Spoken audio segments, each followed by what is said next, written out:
Pada kesempatan berikut ini kita membahas mengenai topik dari Kisah Rasul pasal 2 ayat 41 sampai 47. Dan saya menemukan tema. Saya berkali-kali. Karena apa? Jangan sampai khotbah hari Minggu itu dengan temanya aneh-aneh yang nggak bersinggungan dengan teks. Bukan inti teks. Bukan yang terekspos dari teks. Tetapi membawa judul dari luar ke dalam teks. Itu satu kejahatan terhadap kebenaran. Tidak boleh. Tetapi kita menemukan judul khotbah, judul tesis, disertasi, atau judul apapun harus dari teks. Karena itu bantuan berpikir teologis, berpikir teologis, dan diperkaya dengan teologi itu menolong kita untuk mudah menemukannya. Ya, saya bertanggung jawab dan saya mencantumkan nama saya. Artinya saya bertanggung jawab dengan materi yang saya sampaikan dalam kuliah umum Stuck Reform Remnant International pada pertemuan ketiga di minggu ketiga, tanggal 26 November 2024. Saya awali dulu dengan pernyataan awal. Membangun umat Allah atau gereja tidak sama dengan membangun komunitas apapun, komunitas organisasi perusahaan, masyarakat, desa, kampung, kecamatan, kabupaten, bangsa, dan negara. Tidak sama. Kenapa? Karena itu kita juga harus tahu bahwa hanya membangun gereja itu hanya acuan Alkitab. Sedangkan sains, filsafat hanya pelengkap, pendukung. Kalau dianggap perlu, oke. Kalau dianggap melengkapi, barulah kita bisa menggunakan sains, filsafat, atau apapun untuk mendukung pembangunan gereja.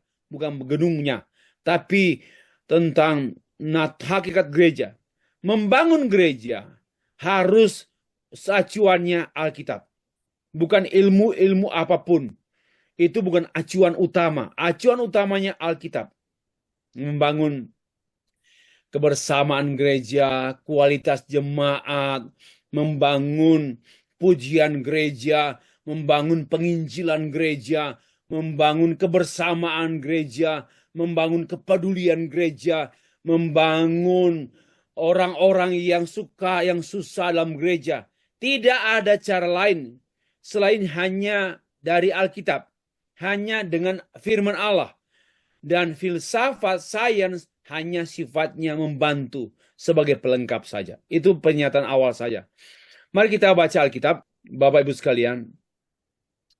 Kisah Rasul pasal yang ke-2 ayat 41 sampai ayat 47. Perhatikan. Orang-orang yang menerima perkataannya itu memberi diri dibaptis. Pada hari itu jumlah mereka dan pada hari itu jumlah mereka bertambah berkira-kira 3.000 jiwa.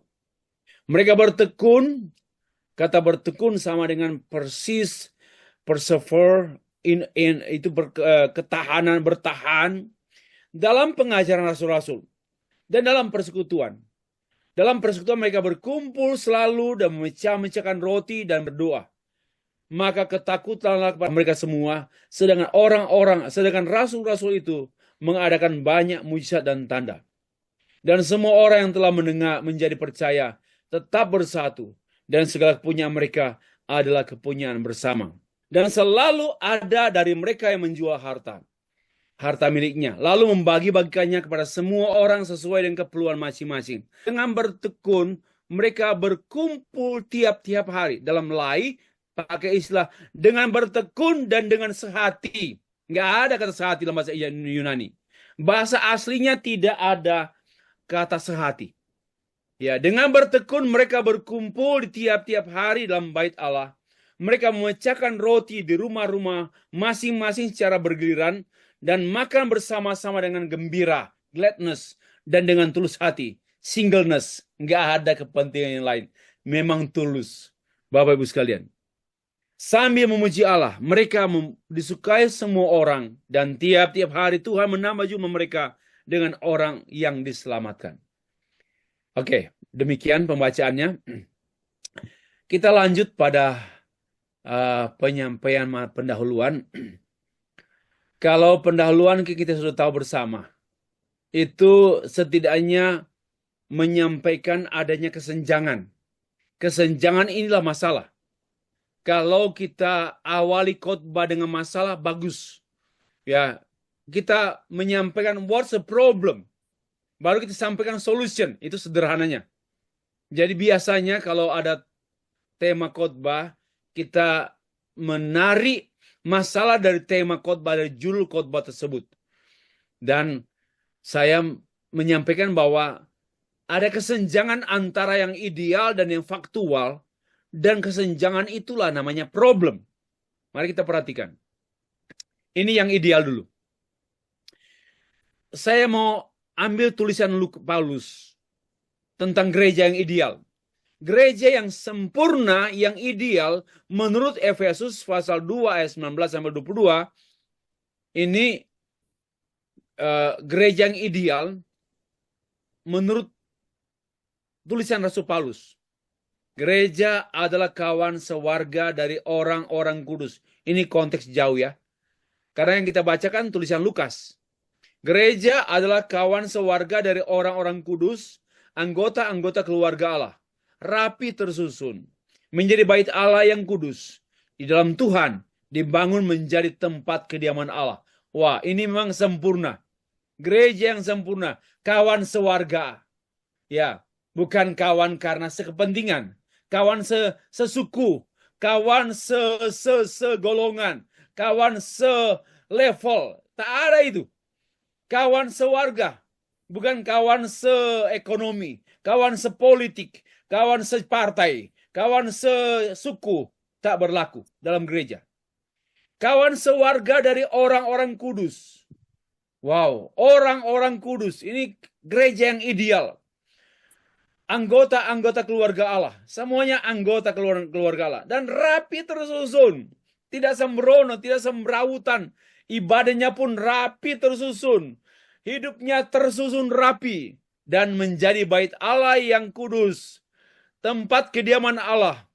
Ya, tempat kediaman Allah. Itulah gereja yang ideal menurut Rasul Paulus. Dalam konteks jauh. Sekarang kita perhatikan. Konteks dekat. Langsung saja dari gereja yang ideal menurut Lukas dalam tulisan kitab Kisah Para Rasul, tulisan Lukas. Gereja adalah orang-orang yang bertekun dalam pengajaran rasul-rasul dan dalam persekutuan, dan mereka selalu berkumpul memecahkan roti dan berdoa. Dan semua orang yang telah menjadi percaya tetap bersatu. Wow, bersatu. Bertekun, berkumpul tiap-tiap hari dalam rumah Allah, dalam bait Allah. Mereka memecahkan roti di rumah masing-masing secara bergiliran dan makan bersama-sama dengan gembira dan dengan tulus hati. Itulah arti gereja, gereja secara ideal yang dibukakan oleh Lukas dari dalam kitab Kisah Rasul pasal 2. Itu yang ideal. Nah, sekarang kita perhatikan yang faktual. Yang faktanya gereja menurut rasul-rasul juga. Rasul Paulus. Dalam Korintus. Ya, dalam kitab Korintus, Paulus juga membukakan mengenai gereja. Gereja itu ada perpecahan di antara kamu. 1 Korintus pasal 1 ayat 12. Kamu manusia duniawi. Di antara kamu masih ada iri hati, perselisihan. 1 Korintus 3 ayat 3. Ada percabulan di antara kamu. Ya, 1 Korintus pasal 5. Bahkan percabulan yang kamu buat lebih jahat dari orang yang tidak mengenal Allah. Dari orang yang tidak percaya. Kamu lebih cabul. 1 Korintus pasal 5 ayat 1. Dalam kitab Galati. Kamu mengikuti Injil yang lain. Injil palsu. Dan bagian-bagian kitab-kitab Paulus yang lain banyak membukakan tentang gereja-gereja yang realitinya. Kenyataannya gereja sumbang, bengkok, kotor, dan sebagainya. Jadi ada gap. Yang ideal gereja itu seperti yang digambarkan tadi. Tapi kemudian yang faktual ada kesenjangan. That's the problem. Kalau buat disertasi, tesis, skripsi harus ada kesenjangan. Fakta. Bukan hanya menurut Rasul Paulus. tapi fakta sejarah juga. Kita kita tahu data sejarah, gereja pecah-pecah, gereja berantem, gereja kemudian menjadi serupa dengan dunia, buruk sekali rupanya. Seperti yang dibongkar dalam 1 Korintus pasal 5 ayat 1. Lebih jahat daripada orang yang tidak kenal Tuhan. Data sejarah gereja membukakan mengenai keadaan gereja di Eropa, keadaan gereja di Indonesia, di Asia, di banyak negara yang konflik gereja, konflik internal, perselisihan antar gereja, banyak masalah, dan itulah semua berakibat pada perpecahan. Itu fakta. Sampai hari ini kita tahu gereja itu, kita tahu gereja sana, kita tahu di gereja di desa itu, kita tahu di gereja di Jakarta itu, hasil perpecahan, hasil perampasan itu terjadi. Mengapa? Karena memang mengungkapkan lemahnya membangun kebersamaan. Lemahnya membangun gereja. Itu intinya. Nah, apakah orang gereja, orang percaya tidak tahu bagaimana membangun gereja, membangun keluarga, membangun komunitas? Apakah nggak tahu? Tahu. Tahu.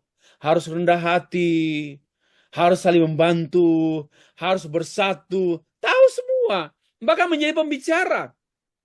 Banyak pengetahuan, menjadi ahli, pembicara. Tahu, nggak ada yang baru, nggak ada yang asing. Tahu bagaimana membangun gereja, bagaimana membuat gereja yang ideal, gereja yang serasi, gereja yang harmonis. Tahu, banyak orang tahu. Banyak yang menjadi pembicara. Namun, pengetahuan mengenai membangun komunitas, membangun gereja, tidak mampu mengubah mereka. Tidak mampu. Pengetahuan apapun tak mampu membuat orang berubah.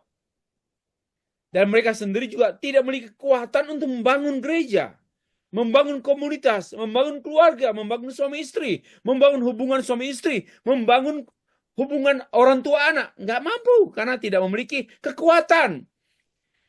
Ilmu ada, pengetahuan ada, filsafat ada, hanya menahan, hanya pura-pura, hanya pandai pura-pura korupsi. Jadi tak mampu mengubah orang. Ya. Pengetahuan tak mampu membuat orang tidak korupsi. Pandai-pandai ahli hukum, PhD, profesor, tapi pencuri di DPR, pencuri gubernur, bupati. Kenapa? Memang tak mampu. Pengetahuannya tak mampu mengubah dia. Dan pengetahuan itu tak mampu memampukan dia. Apalagi dalam konteks membangun gereja. Bapak Ibu dan dikasih Tuhan. Pengetahuan hanya mungkin membuat orang pandai berpura-pura. Berjuang sampai nggak ketahuan mencuri. Itu kepandaian. Itu kepandaian korupsi. Karena dia PhD, doktor, dia pandai sampai berkhianat pun pada istrinya nggak ketahuan. Ya, selingkuh pun nggak ketahuan. Itu karena dia pandai. Itu kepandaian manusia. Bapak Ibu dan kasih Tuhan. Paling tidak hanya menahan diri, hanya berusaha untuk bermoral, dan pandai menyimpan masalah. Akar masalahnya apa, Pak? Mengapa demikian? Saya menyampaikan berkali-kali. Hampir setiap kali seminar saya terbeban. Karena ini yang saya tahu jelas sekali. Mengapa gereja tak mampu terbangun? Mengapa orang tak mampu membangun gereja? Membangun keluarga? Membangun paguyuban Kristen? Mengapa? Karena gereja yang adalah jantung gereja, Injil yang adalah jantung gereja, sudah banyak diganti oleh jantung-jantung lain, termasuk jantung pisang, jantung yang lain. Ya, Injil telah hilang dalam gereja. Maka gereja menjadi tak berdaya, tak bisa mentransformasi, tidak bisa mengubah umat karena Injil yang mengubah tidak dikhotbahkan lagi. Maka gereja tidak ada perubahan yang terjadi pada jemaat. Maka yang terjadi pun Roh Allah meninggalkan banyak gereja tanpa kehadiran Allah. Tanpa pekerjaan Roh Allah lagi. Saya ingat seperti Roh Allah mundur dari Saul. 1 Samuel 16. Roh Allah undur. Dan Daud pernah berdoa demikian. Tuhan, jangan ambil rohmu daripadaku. Semua kita hamba Tuhan. Ini doa kita. Jangan sampai roh Tuhan meninggalkan kita. Jangan sampai roh Tuhan undur daripada kita. Kita tidak punya apa-apa lagi hidup. Sia-sia. Saya kemarin dulu khotbah. Saya bilang begini sama Tuhan, pada Tuhan. Tuhan, jangan biarkan aku bicara sendiri. Itu sia-sia. Jangan biarkan aku bicara sendiri. Tapi Engkaulah yang berbicara. Untuk apa aku bicara sendiri? Jangan biarkan aku jadi orang yang ditertawakan oleh Tuhan karena aku bicara dan tanpa Tuhan bekerja. Saya berdoa supaya setiap kali ada pemberitaan firman Allah, Roh Allah yang bekerja. Tapi bagaimana mungkin? Roh Allah dan Injil itu sama. Hilangnya Injil dalam gereja sama dengan hilangnya Roh Allah. Bukan hilangnya Roh Allah. Roh Allah meninggalkan. Roh Allah undur. Roh Allah tidak bekerja lagi dalam gereja itu. Hilangnya Injil dalam diri seorang hamba Tuhan sama dengan berhentinya Roh Kudus berkarya melalui dia. Ya. Karena itu saya berkali-kali membaca atau membuat quotation seperti quotation ini. Injil Yesus Kristus adalah jantung gereja yang hidup. Not only jantung. Dan alasan gereja hidup. Injil itu adalah jantung gereja hidup. Karena jantung itu menentukan mati hidupnya satu organisasi gereja. Mati hidupnya manusia pada jantung ditentukan oleh jantung sehat atau tidak. Maka jantung yang sehat, maka orang sehat. Gereja yang jantungnya sehat, yaitu Injil menguasai gereja, maka gereja itu hidup. Living church. Dan Injil adalah alasan serta kekuatan utama gereja melaksanakan fungsinya dan panggilannya di tengah-tengah dunia. Alasan saya melayani, berperan dalam dunia, alasan saya jadi pegawai negeri, ya Injil. Apa alasanmu menjadi tentara nasional, TNI? Apa alasanmu menjadi ASN? Kalau hanya membangun bangsa, ya betul, nggak salah. Tapi itu orang kafir pun buat. Orang-orang tak beragama berkata, saya mau melayani, mau membangun bangsa, saya mau jadi ASN, mau bekerja untuk negara. Ya betul, tidak salah dan itu bagus. Tetapi more than that, lebih dari itu. Yaitu hidup lebih daripada hanya karena mengasihi Allah, mengasihi sama manusia. Ya, itu mengasihi Allah, mengasihi manusia. Kalau hanya manusia untuk kemaslahatan manusia, maka itu biasa saja. Tapi demi Injil, saya berjuang untuk mempersiapkan khotbah dengan penuh kerja keras. Dengan penuh keseriusan, habis-habisan mempersiapkan khotbah. Bukan sekedar mempersiapkan. Membuat artikel. Hari ini saya baru memulai satu topik baru lagi. 2 hari lalu saya selesaikan satu artikel. Satu artikel yang hendak disubmit ke jurnal. Dan tadi pagi baru mulai satu ide. Saya mau mengkritisi mengenai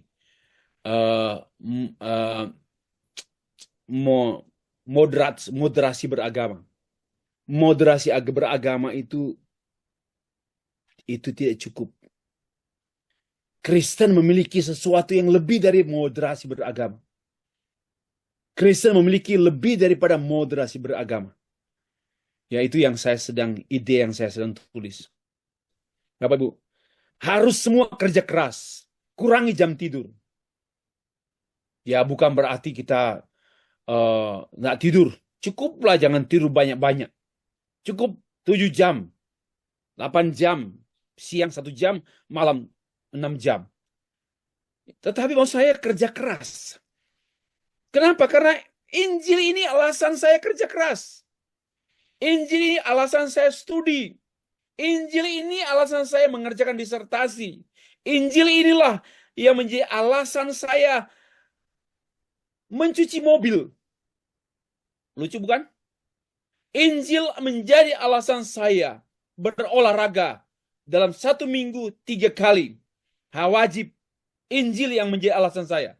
Kalau hanya alasan sehat, orang kafir juga mau sehat. Tapi demi Injil, saya mau sehat. Dan saya mau sehat, saya mau olahraga. Demi Injil, semuanya. Demi pekabaran Injil. Supaya saya ada kesempatan, masih ada kesempatan menulis Injil. Mengabarkan Injil. Dan Injil itu kekuatan gereja. Kekuatan hamba Tuhan. Untuk melaksanakan fungsinya dan panggilannya dalam dunia. Tapi Injil kenyataannya banyak hilang di gereja-gereja secara organisasi. Seperti yang berkali-kali saya bukakan. Injil telah hilang dalam tulisan Wayne Grudem dalam bukunya Free Grace Theology. 5 Ways It Diminishes. Meremehkan Injil. Menghilangkan Injil. Itu 5 cara orang menghilangkan Injil. Dan gereja menghilangkan Injil. 5 cara dibukakan oleh Wayne Grudem. Siapa yang mau sanksikan teolog besar Wayne Grudem? David Wells. Jantung gereja Injili pun mulai hilang. Sehingga gereja-gereja Injili pun menjadi lumpuh dan cenderung menjadi liberal. Dahulu orang-orang Injili berdiri jauh-jauh dari liberal. Sekarang dekat dengan liberal. Makin serupa liberal. Dan mulai liberal.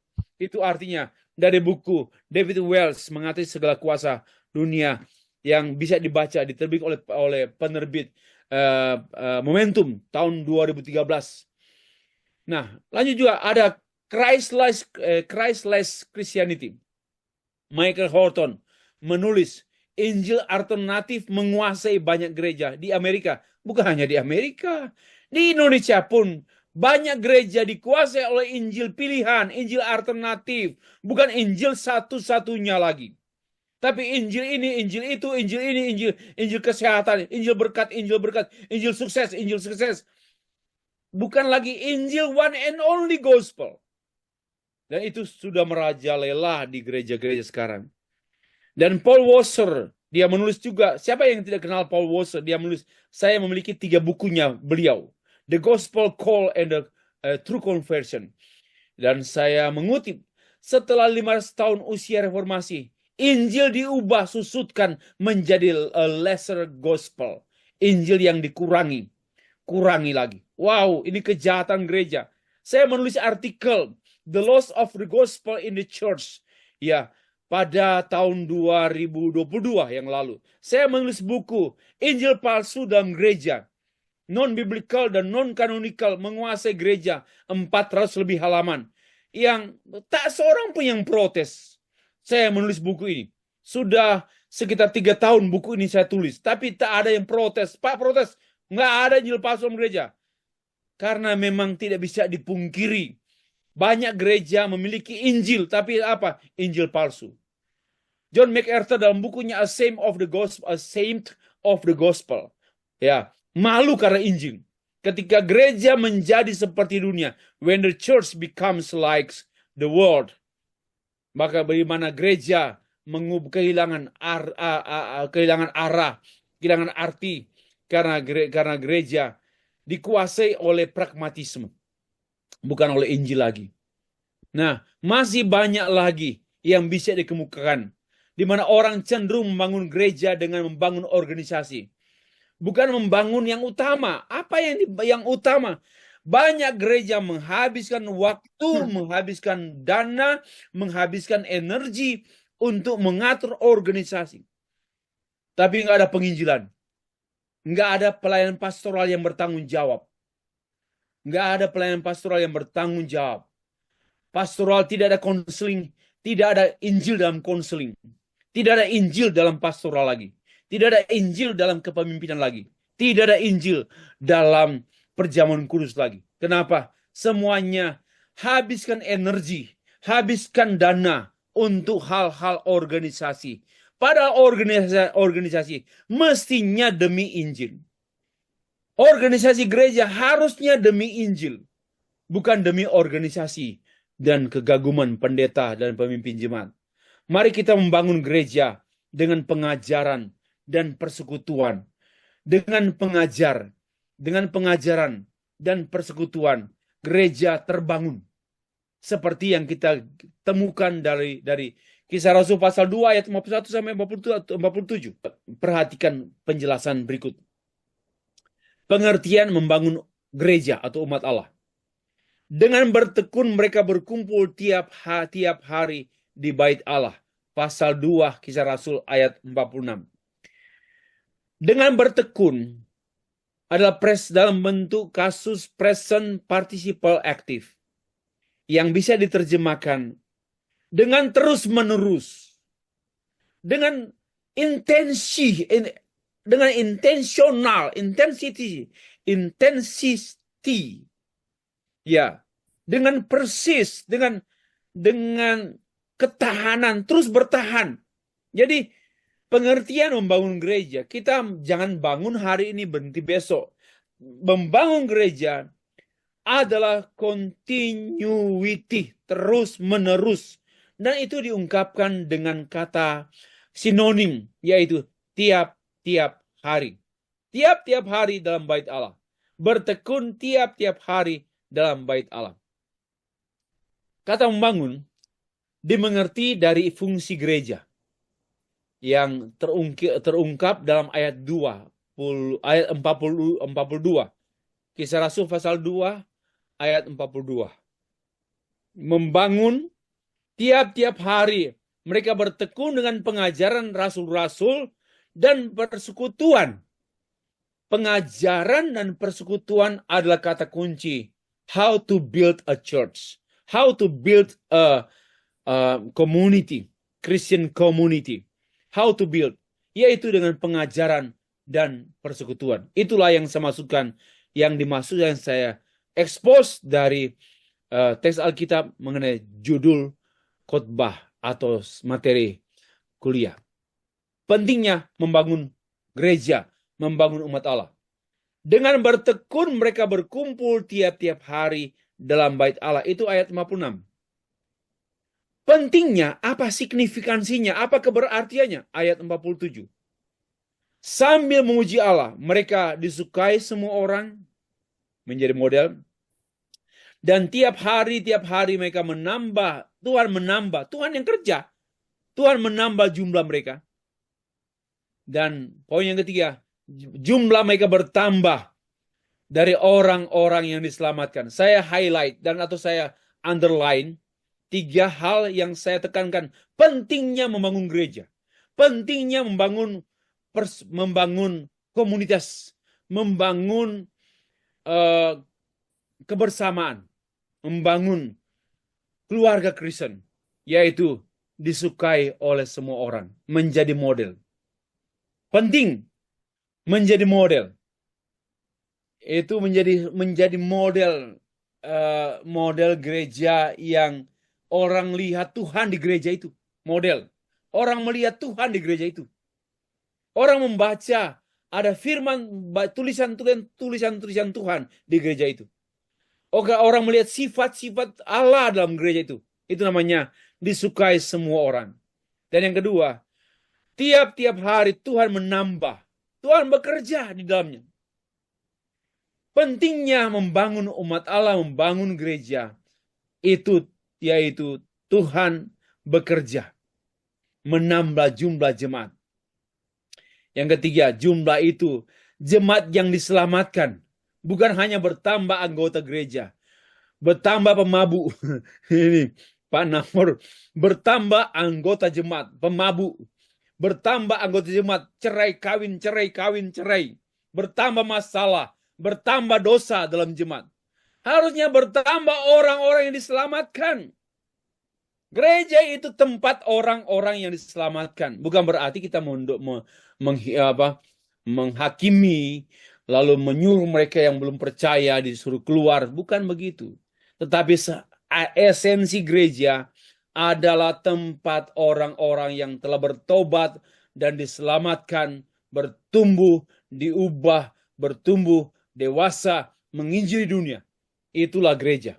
penting sekali membangun gereja. Bapak Ibu, yang selanjutnya. Ketiga, membangun karakter umat Allah. Membangun karakter umat Allah. Dari teks yang kita baca, tidak yang lain. Dengan bertekun, mereka berkumpul tiap-tiap hari dalam bait Allah. Mereka memecahkan roti di rumah masing-masing secara bergiliran dan makan bersama-sama. Kemudian selanjutnya, dan dengan gembira dan dengan tulus hati. Maka kita menemukan di sini, Bapak Ibu sekalian, membangun karakter umat Allah yang bertahan, membangun umat yang mampu bertahan. Ya, bukan dibuat bertahan karena banyaknya pujian dalam gereja itu. Bukan dibuat bertahan karena banyaknya bantuan di gereja itu. Bukan dibuat bertahan karena banyaknya lucu-lucu di gereja itu. Tapi dibuat bertahan karena apa? Karena firman.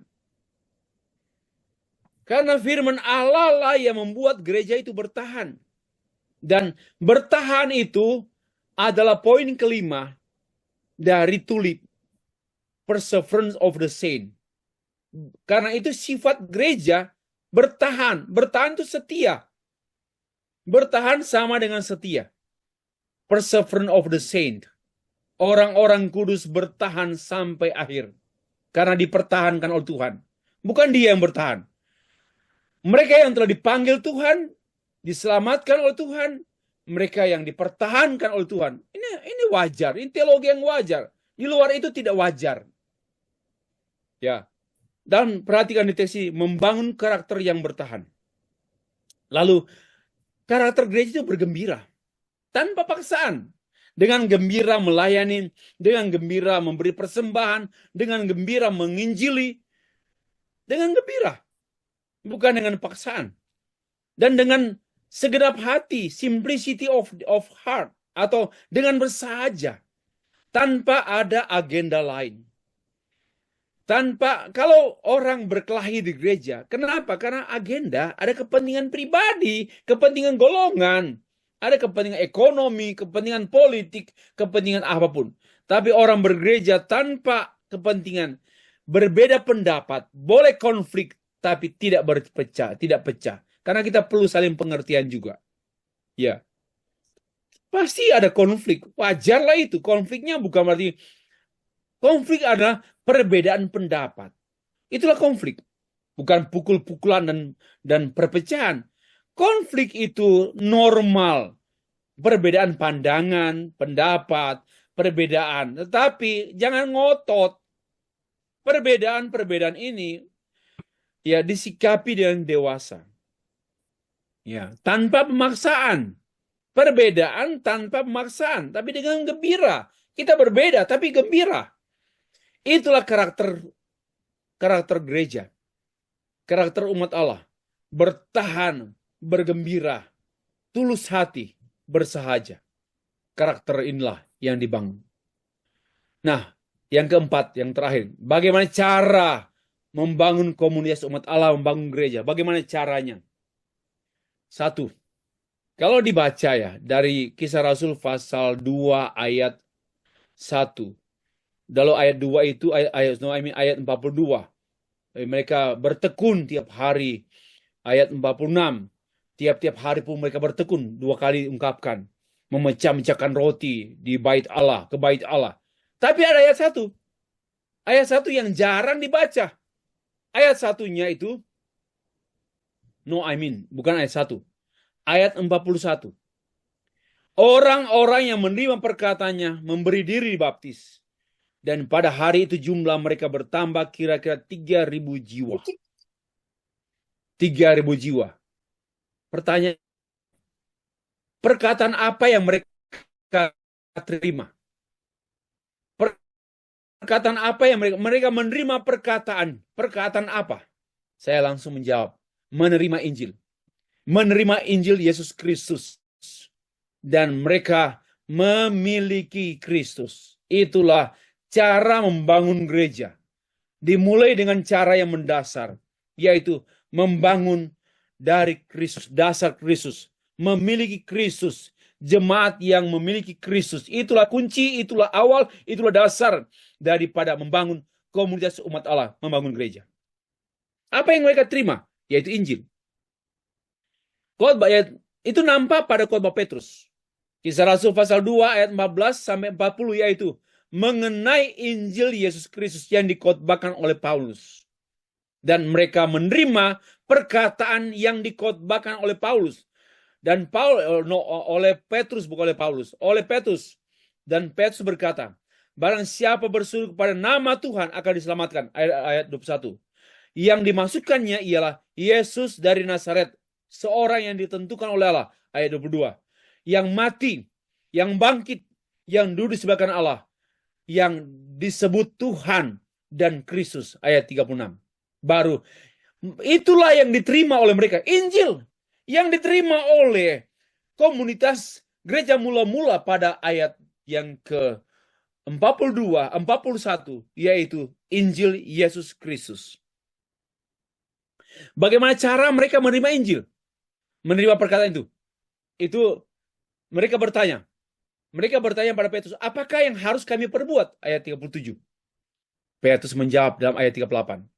Jawab Petrus kepada mereka, bertobatlah dan hendaklah kamu masing-masing memberi diri dibaptis dalam nama Yesus Kristus untuk pengampunan dosa. Jadi, langkah pertama membangun komunitas Kristen, yaitu menerima Injil. Langkah pertama untuk membangun gereja, menerima Injil. Tapi sayang, banyak orang memulai membangun gereja dengan mengatur organisasi, membangun gedung gereja. Kasihan sekali. Yang dicari tempat ibadah dulu. Yang dicari tempat beribadah dulu. Bukan mencari jiwa dulu yang terima Yesus. Mencari jiwa yang terima Yesus. Itulah sebenarnya yang diajarkan menjadi ciri khas kaum Injili. Kaum Reform Injili. Dan kami belajar di I3 dulu. Bagaimana itu dasar, awal, yang utama, dan yang paling utama. Pertama dan utama. Yaitu terima Yesus. Bertobat. Itulah langkah pertama untuk membangun komunitas. Hubungan suami istri tanpa pertobatan, tanpa Injil, akan hancur. Akan hampa. Ya, akan hancur, akan hampa. Hubungan suami istri, komunitas, a couple, Christian marriage, itu dibangun oleh Injil Yesus Kristus. Didiami oleh Roh Allah. Dan itulah yang kita akan bahas berikut. Nah, membangun umat yang didiami oleh Roh Allah. Ini bukan hal yang berbeda dengan menerima Injil. Tapi pada waktu menerima Injil, pada saat yang sama menerima Roh Kudus. Perhatikan dalam Kisah Rasul pasal 2, ini konteksnya dekat, konteks dekat. Tiba-tiba turunlah dari langit suatu bunyi seperti tiupan angin keras. Ia memenuhi rumah di mana mereka duduk dan penuhlah mereka dengan Roh Kudus. Lalu mereka mulai berkata-kata dalam bahasa lain seperti yang diberikan Roh itu kepada mereka untuk mengatakannya. Bukan penekanan di sini, bukan bahasa lidah, bukan bahasa roh. Penekanannya menerima Roh Allah. Murid-murid sebelum peristiwa Pentakosta, hidupnya bengkok, hidupnya gampang hancur, hidupnya gampang merajuk, hidupnya gampang mundur dari Tuhan, gampang berkhianat. Tapi setelah mereka menerima Injil, pada saat mereka menerima Injil, mereka menerima Roh Kudus. Dan mereka penuh dengan Roh Kudus. Inilah peristiwa yang mengubah murid-murid dari pengecut, dari pengkhianat, dari orang yang gampang mundur, dari orang yang cari Yesus karena berkat, dari orang yang cari Yesus karena kepentingan, banyak masalah, cari Tuhan Yesus. Kau punya masalah, cari Yesus. Itulah satu kecenderungan orang ya menawarkan yang tidak sesungguhnya. Yesus bukan hanya menjawab masalah hidup kita, tapi Yesus adalah Tuhan. Yesus adalah juru selamat. Dan sekali lagi, murid-murid Tuhan mengalami perubahan sehingga mereka bisa membangun jemaat dan menginjili dunia. Membangun gereja-gereja lokal melalui penginjilan, tapi juga mereka menginjili dunia. Dari merekalah dunia mengenal Injil, menerima Injil. Itu cara membangun komunitas, yaitu menerima Yesus, memiliki Roh Allah, didiami oleh Roh Allah, dan Roh Allah bekerja di dalam gereja, memiliki Injil Yesus Kristus. Nah, cara membangun komunitas umat Allah yang ketiga, setelah terima Yesus Kristus, yang juga secara simultan menerima Roh Kudus, didiami oleh Roh Kudus, maka bangunlah gereja dengan pengajaran dan persekutuan. Berkali-kali dengan tekun mereka mendengar pengajaran rasul-rasul. Tiap-tiap hari dengan tekun, tiap-tiap hari mereka menerima pengajaran dan persekutuan. Tiap-tiap hari mereka memecah-mecahkan roti. Ada persekutuan. Maka kata kuncinya, kalau ada 5 tugas gereja, ada diakonia. Pertama ada ibadah, panggilan beribadah, proskuneo. Panggilan beribadah ini juga sinergi dengan panggilan liturgia. Itu tugas gereja. Lalu ada panggilan koinonia, persekutuan. Orang percaya. Lalu ada panggilan diakonia, membangun orang lain, menolong orang lain, sesama orang percaya, membangun diakonia. Dan juga tugas koinonia, yaitu tadi sudah persekutuan. Dan tugas yang berikut yaitu tugas marturia, yaitu bersaksi. Nah, bersaksi itu sifatnya keluar, menginjil dunia, tapi membangun gereja lokal, membangun orang percaya dengan pengajaran didaskalia dan dengan koinonia, persekutuan, dan juga diakonia, membangun secara fisik orang-orang yang orang percaya. Nah, mereka bertekun dalam pengajaran dan dalam persekutuan tiap-tiap hari. Inilah kunci mereka, kunci membangun gereja, pengajaran dan persekutuan. Saya akhiri dengan kutipan saya, quotation. Pentingnya pengajaran untuk membangun cara pikir orang Kristen. Pengajaran didaskalia, pengajaran dalam bahasa Yunani didaskalia, itu penting sekali. Dan Pak Stephen Tong sangat menekankan pengajaran. Pengajaran membangun cara pikir orang gereja, orang Kristen, dibangun oleh pengajaran yang sehat, reform. Pengajaran yang kuat, reform. Itulah yang dibangun oleh Stephen Tong. Dan saya pun punya passion membangun pengajaran dalam keluarga saya. Dalam keluarga saya membangun pengajaran. Dalam komunitas saya membangun pengajaran. Dalam pelayanan saya membangun pengajaran. Dalam pengajaran kuliah saya membangun pengajaran. Karena pengajaran itu membangun cara pikir Kristus. Lewat pengajaran. Bagaimana orang mungkin berpikir Kristus, tapi pengajarannya lemah, miskin. Lalu diperkaya dengan membangun persekutuan. Ya, tiap-tiap hari mereka memecah-mecahkan roti, berdoa, membangun persekutuan doa, persekutuan kebersamaan, koinonia. Persekutuan itu adalah untuk membangun cara hidup Kristen, cara hidup Kristus. Pengajaran untuk membangun cara pikir Kristen, dan persekutuan adalah untuk membangun cara hidup Kristen yang adalah cara hidup Kristus. Kesimpulan, membangun gereja bukan suatu program yang sekali dilaksanakan, melainkan suatu usaha yang tekun, bertahan, persist, continuity, ya, continuity, terus menerus, seumur hidup, seterusnya dan selamanya. Maka itu menjadi hamba Tuhan dalam tugas gereja itu seterusnya dan selamanya. Seterusnya dan selamanya. Membangun gereja umat Allah hanya dengan cara Allah Membangun gereja hanya dengan cara Allah. Masuknya pengusaha-pengusaha. Aduh, saya menangislah. Gereja ini banyak dirusak oleh orang-orang yang jadi pendeta karbitan. Orang jadi pendeta nggak sekolah teologi jadi pendeta, berdosa sekali itu. Jahat, lebih jahat dari Hitler. Karena bagaimana mungkin dia memimpin umat dengan caranya bukan cara gereja. Dan cara gereja cara Allah, yaitu cara firman Allah. Nggak tahu firman jadi pendeta. Hanya tahu banyak kesaksian, pengalaman bersaksi. Langsung ditabiskan jadi pendeta. Itu bagi saya itu kejahatan. Bukan buruk, tapi kejahatan. Karena menjadi penipu gereja, penipu jemaat. Bagaimana dia mau berbicara? Berbicara apa? Nggak ngerti firman. Bapak Ibu sekalian, membangun gereja hanya dengan cara Allah, yaitu berdasarkan Alkitab. Dimulai dengan menerima Injil. Dan pada saat yang sama, menerima Roh Allah. Menerima firman Allah, Injil, dan pada saat sama menerima pribadi Allah. Wow, luar biasa. Inilah dasar gereja lokal, gereja lokal yang sehat dan kuat.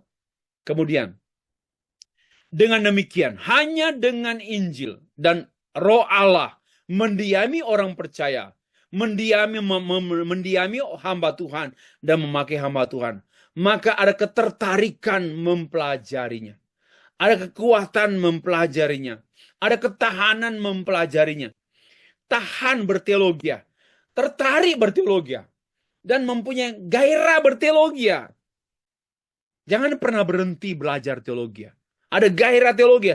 Karena gairahnya Injil. Gairahnya Roh Allah. Dan ada gairah bersekutu. Ada ketertarikan bersekutu. Ada kekuatan bersekutu. Ada ketahanan bersekutu. Bukan Senin Kamis, melainkan ketahanan bersekutu. Amin.